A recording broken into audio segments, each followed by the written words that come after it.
Hello, everybody. I'm Robin, and these are my reflections. And today we are talking about my standout decks of 2024. This is an easy video to pull together because I already pretty much had the list ready to go. I did a poll on the community tab asking you guys what you would like to see. I had the space to make just one more video for 2024 before we move on to 2025.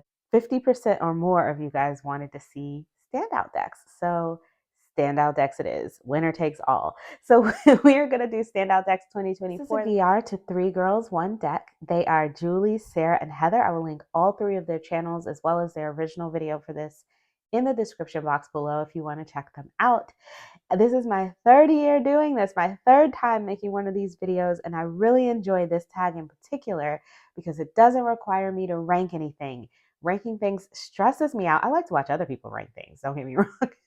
But for me, it is very stressful and I don't want to do it. I never want to do it. So I like this one because it doesn't require me to rank anything. I can just tell you guys what stood out to me. So I do give myself some rules. If you've seen one of the previous videos, you can probably just slide ahead on this. You probably already know the rules.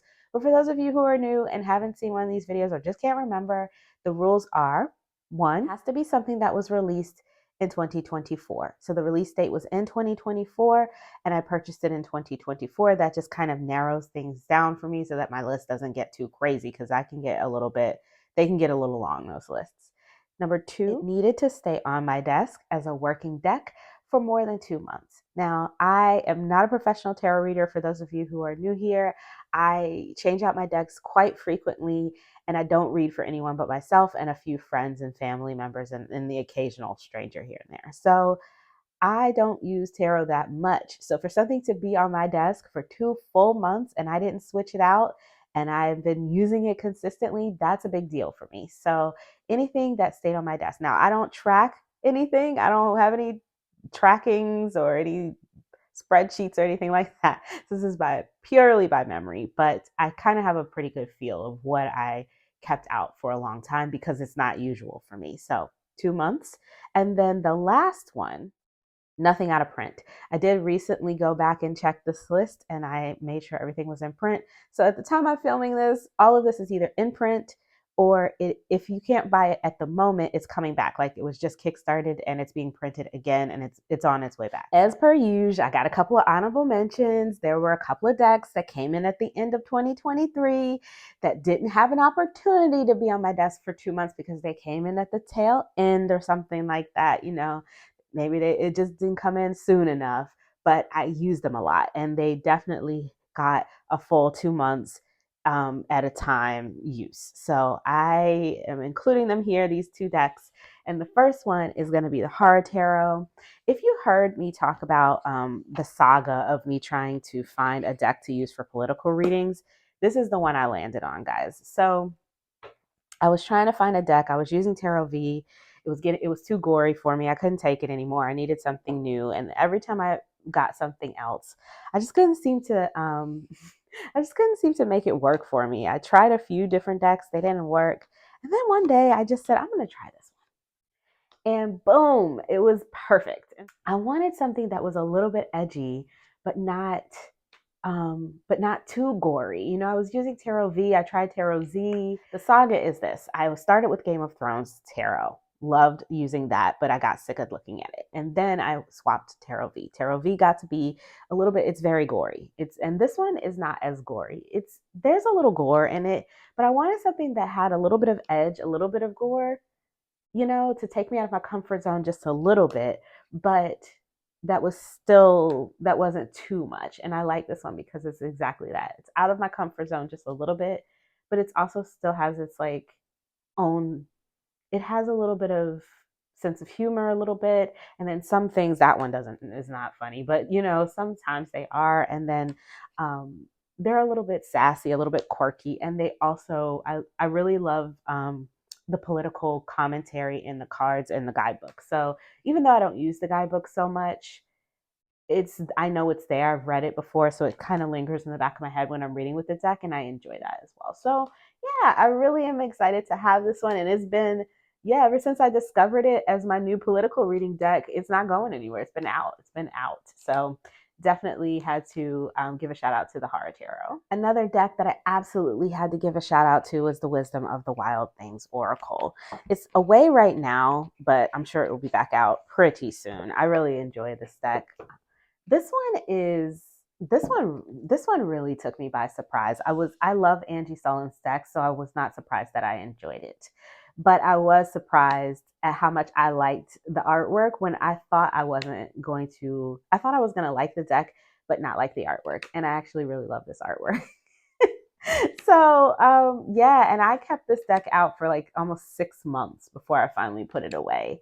But it came in at the tail end of 2023, so it didn't get in it didn't get, I don't think I put it in the one before this one. So it had to get the shout out this time. So you have stuff like Embrace Effortlessness, Remember the Bones, Light the Candle of Grace, and then you have some wonderful Invite Your Monster to Tea. We love that one. Don Your Witch Hat, Unconditional Self-Acceptance. And then you have all of these great guidebook entries with some really wonderful go get 'em messages in here. You know what I mean? So I just really love her guidebooks, and I love her decks. So this one definitely needed to get a shout out. And here are the backs. Cute little creature on the back. I still don't know what it is. I don't know if that's like some sort of chihuahua or something. I don't know, but I love him.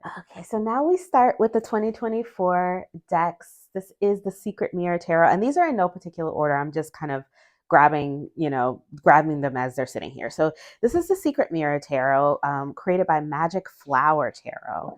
This is a black and white. There's a colored version of this too, but the black and white one is the one that stayed on my desk forever. I love this deck. I love the little sassy characters. I like the pops of color.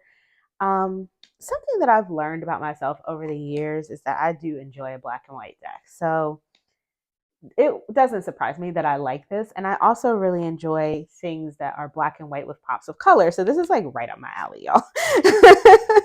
So I don't know why I was so surprised that I love this so much. Also, I really enjoy this cardstock. It's like a plasticky linen. It's nice and slippy.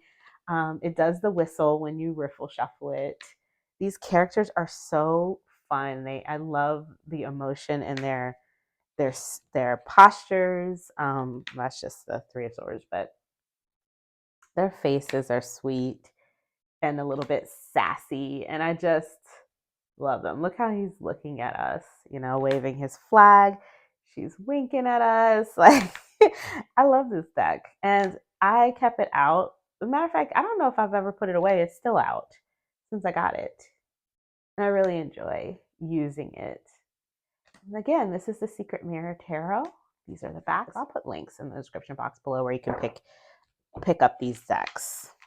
Okay, these two decks here, oh my goodness. So I had them mixed up, and I just recently separated them out and put them back in their boxes. So these were out for a long time, but I mixed them together, and they have been together ever since, until just recently when I split them up to put them in their separate boxes and put them away. I love these decks. I like the little keywords. They read really well, and I like the images on them. So we have Don't Sweat It, Grow. And then on the back, you've got even more information if you want to get into that. There's a little bit more. Like this one says Grow, and it's from Johnny Mnemonic. I'm sorry. Did I say the names of the decks? This is What Would Keanu Do? And this one is What Would Britney Do? Both little rock pool publishing. They're only like 23 cards, so I mixed them together so I could have a full deck.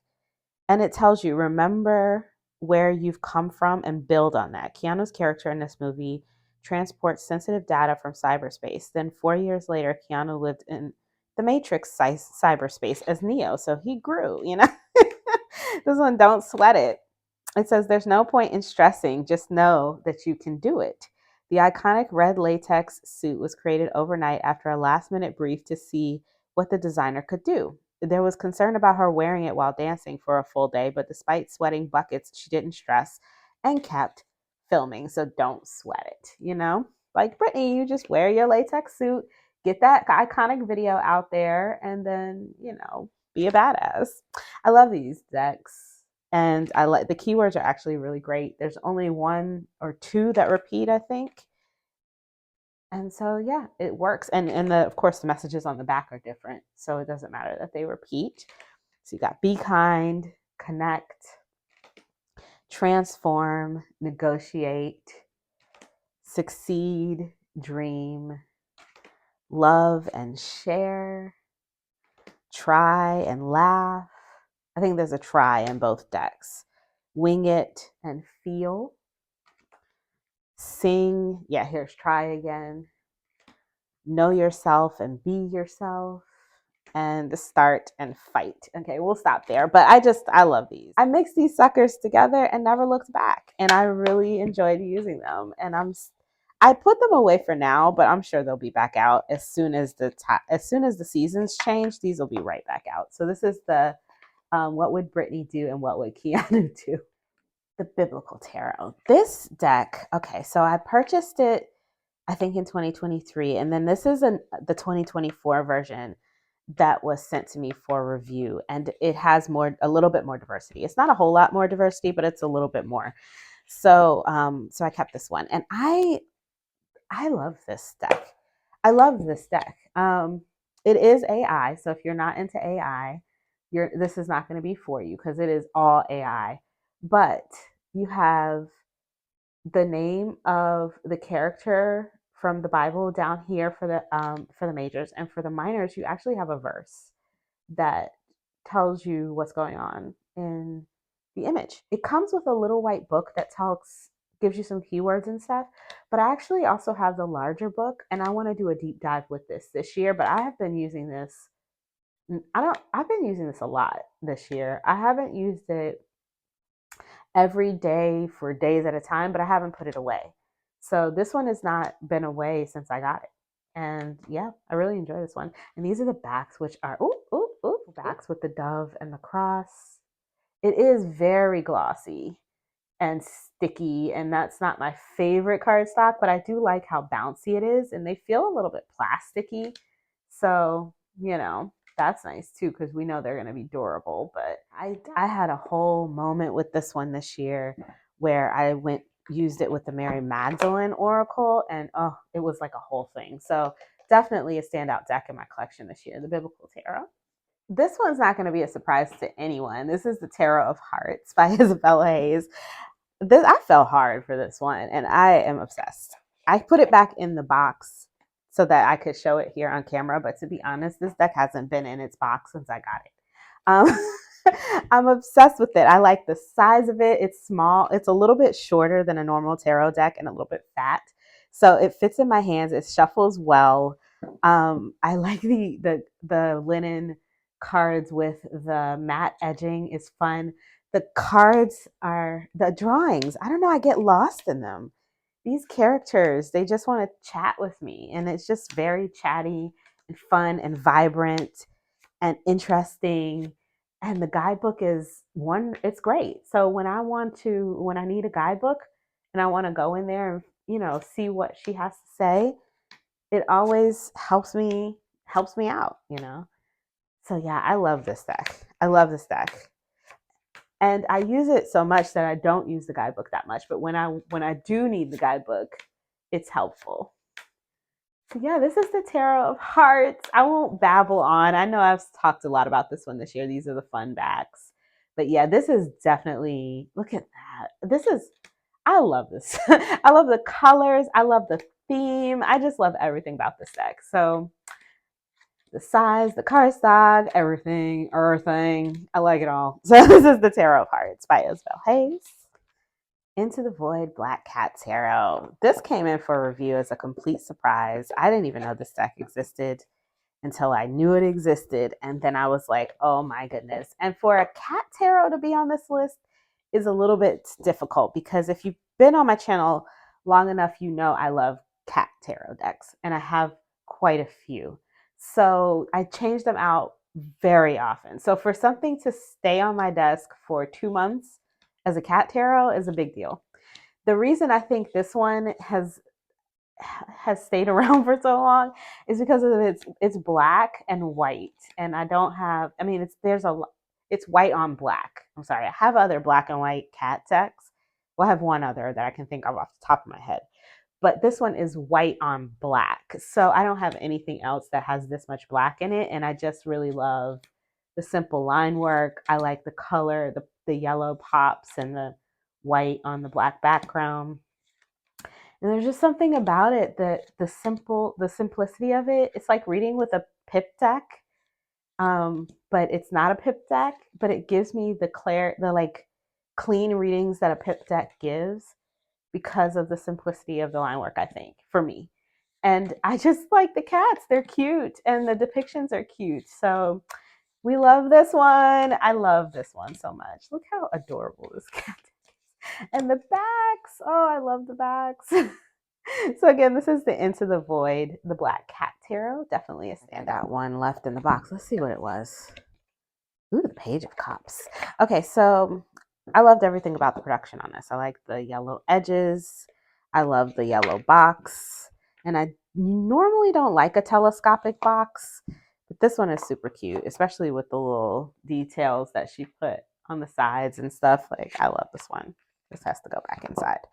So that is definitely a standout deck for me this year. Speaking of pip decks, Tarot de Marse Paris is probably my favorite of these Anima Antiqua decks so far. And I've got 4 or 5 of them in total now. And this is my favorite. This is the newest, well, one of the new ones they released this year. I think they released a couple of these. This is from Los Scarabeo. It's a mass market limited edition deck where they take these antique decks and just kind of brush them up, make them a little bit more vibrant, put them on some more durable cardstock, and make them available to the public. So how many copies? 4,000 copies. And then once they're gone, they're gone. And yeah, they're really nice. They're very nice productions. And this is my favorite. I love the reds and yellow, the like yellowed paper look. The cardstock is really beautiful. This buttery, sort of papery, I don't know, it's lovely and it shuffles so nicely. It's thick enough to feel like it's not going to tear up, but it's still bendy enough to riffle. And it says in the book that you shouldn't riffle it, but I do, and I haven't had any problems with it. I think the pips are beautiful. I love the way they've cleaned up the line work for us. This is lovely. And if of all my Marse Anima Antiqua decks, this is my favorite. And again, this is the Tarot de Marse Paris. This is the front of the box. I keep showing you the back. Backs of the cards, nice and classic, clean, no edging. Love these. Love these. And I use them a lot this year. A lot. And they're back out again now. Another one, the Way Seeker Tarot. I use this one a lot this year too. This one is, I don't know if I would call this a pip deck. It's pippish. It's pippy. I wouldn't call this one a pip deck. I think I would call this more kind of like the Into the Void, where it's like it's just a little bit clean, you know, the backgrounds are simple or they've been removed altogether, like in this one. There's gray with pops of color, black and white with pops of color, and it's wonderful to read with. The guidebook on this one I didn't love so much, but the cards I use nonstop, continuously. I love this deck. It's also a little bit smaller than a normal tarot size, so it's really easy for me to shuffle and hold in my hands. This is the normal US Games cardstock, which can be a little bit stiff. At its full size, it can be a little bit difficult for me to hold in my hands and shuffle, like riffle sometimes. And this one doesn't give me any problems because it's just a little bit shorter. So yeah, I love this deck. I like the little images. I like the choices that they've made on some of the cards because they kept it simple, but what's there, like this is the Four of Pentacles. You know, you can see what they put there makes sense. Love this Lovers card. I think that was in my top tarot trumps. Here's the Eight of Swords. So yeah, they speak very clearly. And I like the coloring and I like the simplicity of the backgrounds. So yeah, this is the Way Seekers Tarot. And here are the backs. Let's talk about these two together. I had a whole love affair with the Mother Mort's Carnival of Souls deck when it came out, and I got it. Now this deck is called the Mother Mort's Carnival 18, no, 1597 or 1580. I don't remember. I'll I'll put it in a link. I'll put a link. I'll put a link. But they changed the name of the deck, but it's still available on US Games website. It's just a different name. And I fell head over heels for this deck. I love the production. I love the little storybook that it comes with that tells you the story of where the people in the cards come from. I love the cards. I loved all the green bling. And I had a whole love affair with it. And then I put it away and I brought it back out around Halloween time. And then this one came in. This is the Beetlejuice Tarot deck, which has its, I have my own love for, like a separate love, right? But then, so I love this one too. And it is still out, guys. Christmas is here and gone, and I'm still using the Beetlejuice Tarot deck. Now, this one I've put away now, but it had its own 2 months at the beginning of the year, and then it came back out at Halloween and stayed out through Christmas. And this one has been out since I got it, which was in maybe October, might have been September. I don't know. I got a pre-release copy, and I love them together. So I thought we could show them together here. Got the Ninja and the Devil, the Amazing Miles Taddy, and the World. I don't know. There's something about this deck that makes me think that the people in this deck or these characters I could find in the waiting room in the Beetlejuice Afterlife scenes. I don't know. What do you guys think? I don't know. When I put them together, they just make me, they feel like they belong together. So I definitely, when I have this out, the only deck I really want to use it with is the Beetlejuice Tarot now that the Beetlejuice Tarot's in. So that's why I'm showing them together. But I have my own love for the Beetlejuice Tarot as well. I thought it came out so nice. I love the choices on the cards. The guidebook is cute. And the way that they did it, the fold out thing, I could have done without. I gotta say, where is it? Here it is. This fold out situation I don't love, but I did love the write-ups. I thought the write-ups were really great, and there were a couple that were a little that I would have done differently, but for the most part I enjoyed everything on the cards, and I really love the artwork. I think that she did such a fantastic job depicting the scenes. I knew exactly what I was looking at and what scene I was looking at, which character and everything, and I didn't feel confused at all. And I just love this deck so much, and it makes me think about Beetlejuice, and it makes me so happy to use, and I'm still using it even though Christmas was here, I still used it. And, and so yeah, that is the Mother Mort's Carnival 15, whatever the title is, I'll put it on the screen. And this one is the Beetlejuice Tarot from Inside Editions. This deck here had two love affairs this year. It did two tours. It did two in my tarot collection because this one was out when I first got it for months, and then I put it away because I was like, no, let me save it for Halloween. And then it came back out for Halloween, and then this one got here, and it was just like a whole thing. So love those. Is anybody surprised to see this? Afro Goddess Tarot Arcanas by Andrea Furtick. If you watched any of my videos where they ask me what deck I'm most excited about coming out, what deck I'm waiting on, what deck I wish would come out, what deck I can't wait to get, it was always this one until this one finally came out. And so I'm so excited to finally have this in my collection. I did not have the indie version, so I was double excited to have it. And I love the size of it. It fits nicely in my hands. I like this iridescent foil like cover. I don't even know, like a lamination they put on it. I just adore the artwork on this, and the guidebook is so nice. I love her writing in there. I love this deck. There's nothing about it that I don't like. And I think if I had to pick like a top deck of the year, it would be this one. I was so excited to get it, and it did not let me down. So this is the Afro Goddess Tarot Arcanas by Andrea Furtick. This is a mass market production of this deck. Here are the backs. The Secrets of the Ancestors Oracle.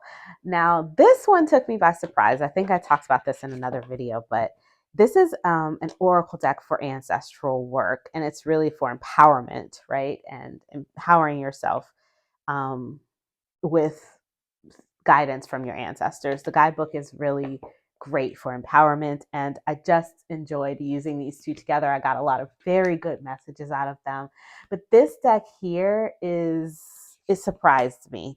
I did not expect to like it as much as I did. I don't do a lot of ancestral readings, but sometimes I do. And I don't really use this specifically for like trying to commune with my ancestors, but I like the idea of having these empowering messages in a deck that feel ancestral, if that makes sense. Does that make sense? I don't know if I've said that correctly, but the messages feel like they feel like old wisdom, and I enjoy that about this deck. So you have things like love overflowing, possibilities and potential, poetic justice, and then with this one, you can get sacrifice and self-reflection with the Two of Cups. So the connection that you're making here is with yourself, right? And then you have the deviant, chaos and destruction with the Seven of Wands. So we've got manifestation with the Sun. I just love this. I love this pairing, but I like the decks separately as well, especially this one. I use it all the time. I use it all the time to read for friends, to read for family, to read for myself. Like I pick it up all the time. So definitely a favorite. It's probably my top favorite this year. I have the extra cards in too. This one, the universe. And this one is great for empowerment as well, which I feel like the other deck that I have from the same creator, Abiola Abrams, is also quite empowering. This one is Ancestors, and that one is Goddesses. And the next one coming out, I think, is there's just one goddess. I can't remember which one she's chosen, but I'm very excited to get that one as well. So yeah, love these two. Definitely standout decks. And these are the Afro Goddess Arcana and the Secrets of the Ancestors Oracle. And I have walkthroughs of just about everything you've seen here today. So I will link as many as I can either in the description box below if I can figure out how to do that, or I'll put them in the cards, but I can only put 5 in the cards. So I'll probably try to put them in the description box below. If I can't figure that out, I have playlists. You can find the tarot playlists. Of course, the tarot decks will be in there and the oracle decks in the oracle playlists. Loteria Remedios Oracle by Zelena Gonzalez. Let me tell you about how this one, like, I don't even know what to say. Like, I was not expecting to love this deck like how I love this deck. Like, I almost want to write keywords on it. I love the artwork so much, but I love to use this deck because I feel like the messages in it are very relevant for me. They're not just kind of like out of left field messages. They're not just kind of like woo messages. They're not just like throwing information at me. They feel very relevant for like everyday stuff. So let's just look at the harp. The harp appears as a reminder for you to relax. Perhaps you have endured a lot of stress lately. Maybe you've completed a monumental task, or your regular day-to-day routines have kept you pulled into a busy loop, one you can step out of, if only for a few moments. Each cell within us carries a vibration, so take time to listen to your own body of music. Harps are among the oldest instruments in the world, dating back to 3000 BC in Africa. Their music is strummed to help with meditation, sleep, or activities requiring calm and focus. They create sounds so enchanting that across time and cultures, they have become associated with divinity, celestial spaces, or a higher calling. For this reason, a harp's graceful melodies can help sanctify a space, often accompanying weddings, funerals, and other transformative occasions. And then there's in another light. The harp is calling to you. Find a piece of music you enjoy in a serene space and see what this magical instrument evokes. If you have a question in your heart, listen with a quiet mind, and you just might receive an answer. At the very least, you have allowed your being the time to tune into a higher vibration. I mean, I don't know. These messages for me just feel real relevant. Like I could see myself pulling up some harp music and sitting and listening to it and seeing exactly what comes up in my mind, what comes up in my thoughts, maybe journaling with some harp music in the background that day that I pull this card. They just feel really relevant. Like they feel really everyday. And I love the artwork. I like to learn those new things about these objects in various cultures and stuff. So that's cool too. I still haven't learned how to play Loteria, but I feel like these cards are too big to do that anyway, so it doesn't matter. Because it's a bingo game, so we would need a lot of space to do it with these cards. But I've been enjoying it as an oracle deck, and I love the backs, and I love to just have them sitting on my desk and look at the backs and then pull a card every now and then. I usually just pulled a card and read from the guidebook and to see what kind of message I could get that day, and what kind of self-care I could do. It feels like a self-care deck for me. And I liked to use it with, if I wanted a tarot deck, which I didn't often, I used it with this one, The Good Fortune Tarot by Barbara Moore. This is another standout deck for me. The guidebook in this deck really gave me a lot to think on. And it just was interesting. It was interesting to read. I still haven't read all of it, but from what I've read of it, I really enjoy. Every time I open it up, I enjoy it, and I liked these two together. So, for a pairing, if I wanted a tarot deck to go with it, this was the one I used. All right, we zoomed in. I'm a little bit out of practice filming, guys. I haven't filmed a video in like 3 or 4 weeks, so if I mess up, please excuse me. So I just realized that I wasn't zoomed in, but I think I can zoom in editing. But here we go. Here we have the boat with the Emperor and the Seven of Pentacles. Look how I think they're beautiful together, and they're different artists, but their artwork, each artist's artwork, kind of complements the others, and they're both sort of serene and beautiful and loving and interesting to look at. And so I love these together, and I love both of these decks for different reasons. Yeah, so that is the Good Fortune Tarot. Here are the backs of the tarot and the Loteria Remedios Oracle. Last, but certainly not least, we have the Naked Truth Tarot. I love this. I can't show too many cards, but I'm going to show you what I can. And I definitely would suggest that you check out my full flip through of this, because I put the, on that one, I put the, you can watch that one if I showed all the cards. So I think that this deck, what intrigues me the most about it, first of all, I like that it's borderless, which there aren't a ton of these sort of found art decks that are. And then I like the chosen images here. I feel like these are images that I haven't seen before in these sorts of decks. So I really enjoyed that about it. But then also they put, and I do enjoy that they tried to put a little bit of diversity in here. It's not much, but there's a little bit. But there's something just really potent about the way this one reads. And I've been using it nonstop, with a lot of different decks. And I really enjoy the way it reads. And I love the cardstock, of course. It feels really nice in the hands to use. I just enjoy this one. The backs, I mean, they're pretty. They're pretty. And they give sort of like that goddess energy, which a lot of these romantic paintings were, paintings of goddesses and angels and things. And so they make sense. But I just, I don't know, there's just something so beautiful about this one. And so I love this Queen of Swords. Oh, I love this Queen of Swords. Oh, look at that. This is another deck I've been using with it. This is not a deck from this deck, but that's what happens, when you use decks together. Sometimes they get mixed up.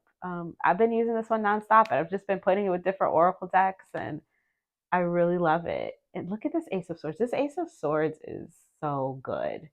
And they just did a really great job curating these images. And I get so much when I read with them. I love it when I find a deck with curated art where they take the time to curate the images that really speak to the meaning of the card, and they make me feel something, And this one It really does. So yeah, this is the Naked Truth Tarot, and that is my last one. I'm just gonna put this back where it belongs.